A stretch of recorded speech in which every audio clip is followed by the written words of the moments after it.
Jacob, who made this? Hello. How make it?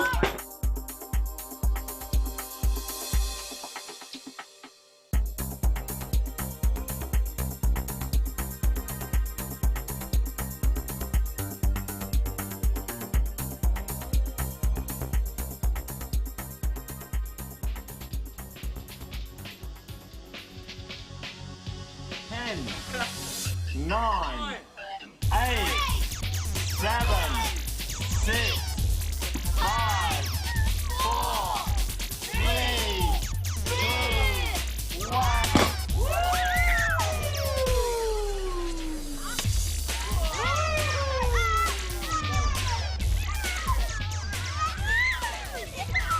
I haven't got the key. I haven't got the food. You haven't got the key. The blindness. What are we going to do? Well, we'll just have to keep going. Have to improvise. That's the way the puzzle crumbles. Yeah.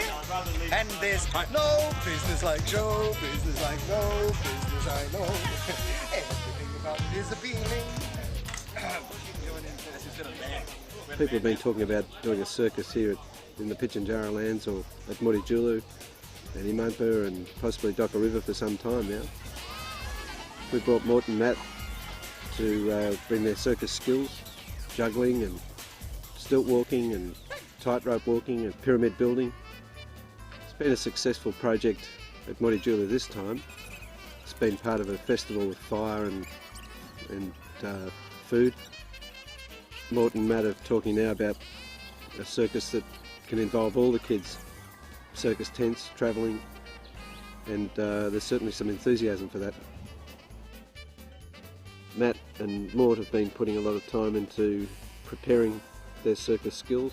Matt's been, as Dusty the Clown, has been running courses at the school at Tea Tree and has some bookings to do so at Longyard College, the secondary college.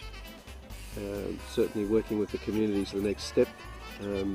Mort and he have brought their energy and their skills and their talents to Mututjulu and travelling through the region. We're certainly intending to tap into those elements and make it a circus that is for everyone. After all, as Peter Brooks said, the English director, it's the best form of communication is circus. It defies all boundaries. It subsumes all language. I guess the important thing for us is that this event that we've just done at Mututjulu is not seen as a one-off. You can see that it's created an enormous amount of energy and a lot of participation. Got a lot of members of the community involved and a high expectation that this sort of thing will continue. Kids will be coming down with all of their lanterns, walking down through town. They're going to come through the arch here, and the lanterns will walk past. This won't be burning yet. The lanterns will walk past here and disappear there. Jacob, who made this? Hello. How make it? The notion of an ongoing circus that can provide employment for young people, activities for young people, an outlet for their energy, a focus for their knowledge, a development of skills, and at the same time something that can from time to time provide entertainment and an ongoing high for the community. But it has to be sustainable.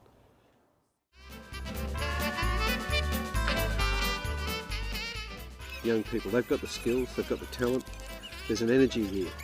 There's an energy that radiates from this place. There's an energy that can be captured easily in circus skills that could be put on show. At Tea Tree, they've been doing it successfully in their school.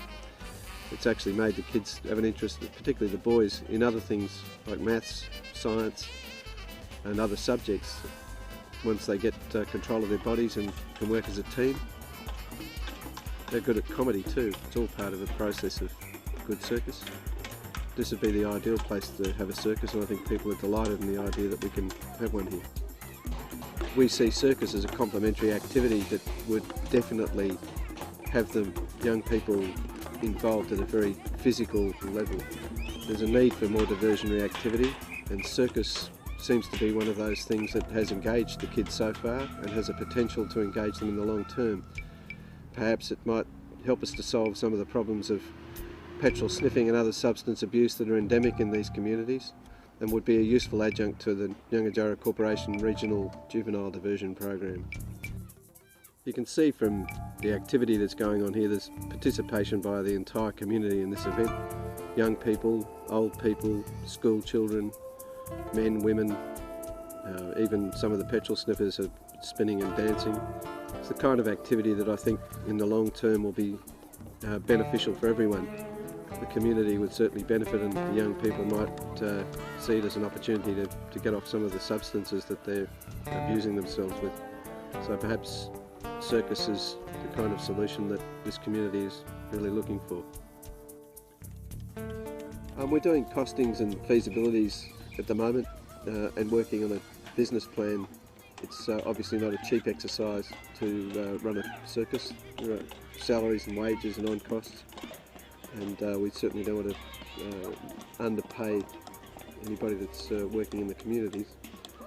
But in the long term, we do have a strategy. It does match Nyangajara Corporation's long-term objectives of creating education, employment and wealth creation for the people in this region. And circus is a very interesting spin on that development process.